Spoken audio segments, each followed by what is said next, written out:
Oom Jos met sy bakkie aangeraai.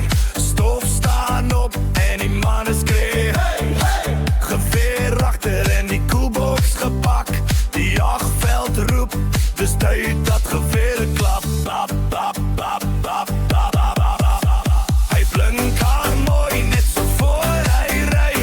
Pakkie vol vir waar die pote wei. As sien Benjen bril en die wiele rol. Weet almal die, ja gaan lekker,